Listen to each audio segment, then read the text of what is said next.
La femme est une lumière dans un univers de ténèbres. Elle est souvent source de vie et donc d'espoir. Peu représentées dans les livres d'histoire, les femmes ont toujours occupé des places primordiales dans les structures de pouvoir de leur pays et dans la lutte pour l'émancipation de leur peuple. Panafricanistes, féministes ou encore anticolonialistes, reines, héroïnes ou femmes ordinaires. Elles sont nombreuses à défier les clichés encore à l'œuvre sur la femme noire, femme africaine ou la femme tout court. En cette journée internationale des droits des femmes, commémorée chaque le 8 mars, nous célébrons la façon dont 5 femmes ont transformé le monde dans lequel nous vivons aujourd'hui. N'hésitez surtout pas à liker la vidéo si elle vous plaît.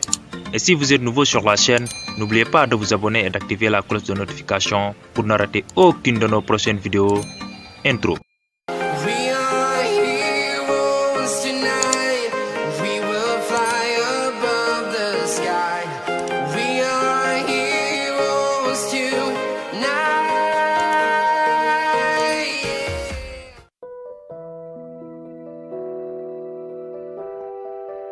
Angela Merkel, née Kasmer le 17 juillet 1954 à Hambourg, est une femme d'État allemande, membre de l'Union chrétienne démocrate. Elle est chancelière d'Allemagne depuis le 22 novembre 2005. Physicienne de formation, elle est désignée à 14 reprises femme la plus puissante du monde par le magazine Forbes de 2006 à 2020, sauf en 2010. Elle est aussi depuis longtemps perçue comme étant la personnalité politique la plus puissante de l'Union européenne.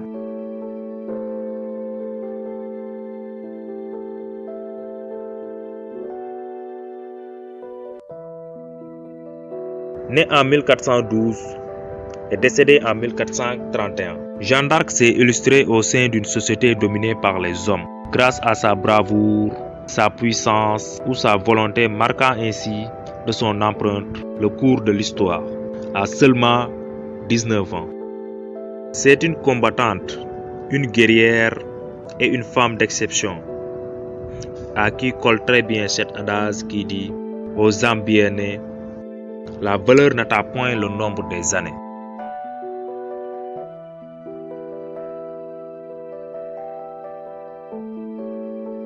Voilà un fait particulièrement tragique, resté longtemps dans la mémoire des Sénégalais.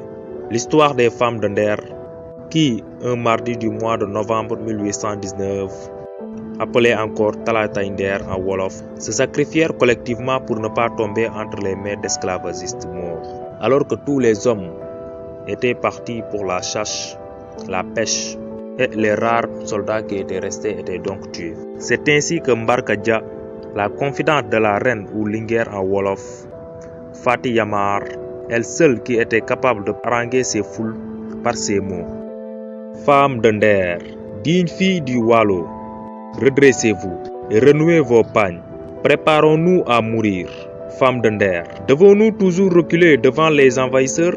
Nos hommes sont loin, ils n'entendent pas nos cris. Nos enfants sont en sûreté. Allah le Tout-Puissant saura les préserver. Mais nous, pauvres femmes, que pouvons-nous contre ces ennemis sans pitié? Oui, mes sœurs, nous devons mourir en femmes libres et non en esclaves. Que celles qui sont d'accord me suivent dans la grande case du Conseil des sages.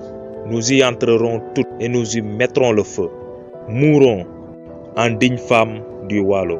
C'est la fumée de nos cendres qui accueillera nos ennemis.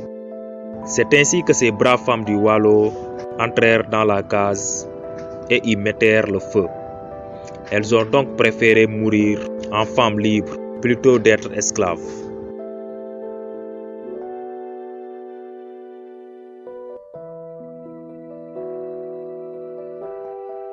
Née le 25 novembre 1867 à Varsovie, en Pologne, est morte le 4 juillet 1934 à Passy, en France. Marie Curie est une physicienne et chimiste polonaise naturalisée française. Marie Curie et Pierre Curie, son époux, partage avec Henri Becquerel le prix Nobel de physique de 1903 pour leurs recherches sur les radiations. En 1911, elle obtient le prix Nobel de chimie pour ses recherches sur le polonium et le radium. Scientifique d'exception, elle est la première femme à avoir reçu le prix Nobel. Elle reste à ce jour la seule personne à avoir été récompensée dans un domaine scientifique distinct. Elle est également la première femme lauréate en 1903 avec son mari de la médaille Davy pour ses travaux sur le radium. D'ailleurs, une partie de ses cahiers d'expérience sont conservés à la Bibliothèque nationale de France et ont été numérisés.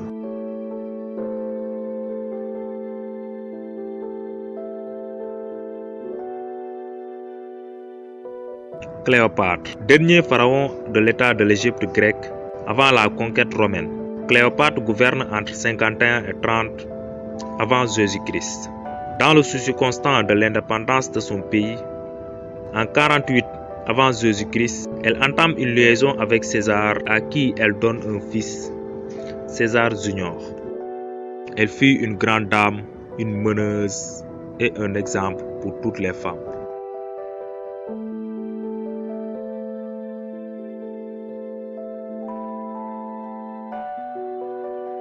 Née le 4 février 1913 en Alabama aux États-Unis et décédée le 24 octobre 2005 au Michigan à l'âge de 92 ans, Rosa Parks est devenue célèbre le 1er décembre 1955 à Montgomery en refusant de céder sa place à un homme blanc dans l'autobus conduit par James Blake.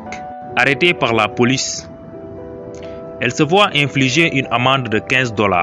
Le 5 décembre 1955, elle fait appel de ce jugement. Un jeune pasteur noir de 26 ans, Martin Luther King, avec le concours de Ralph Abernathy, pasteur de la First Baptist Church in America, lance alors une campagne de protestation et de boycott contre la compagnie de bus qui dure 380 jours. Le 13 novembre 1956, la Cour suprême des États-Unis casse les lois ségrégationnistes dans les bus, les déclarant ainsi anticonstitutionnelles.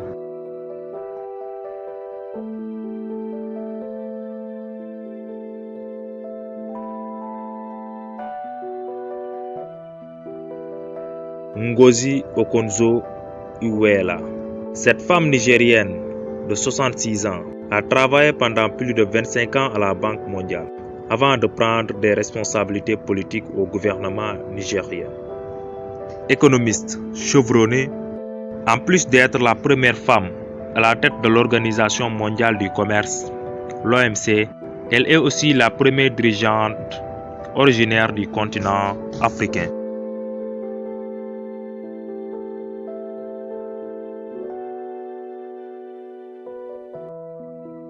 Merci à tous d'avoir regardé la vidéo jusqu'à la fin. N'hésitez pas à nous dire ce que vous avez pensé de la vidéo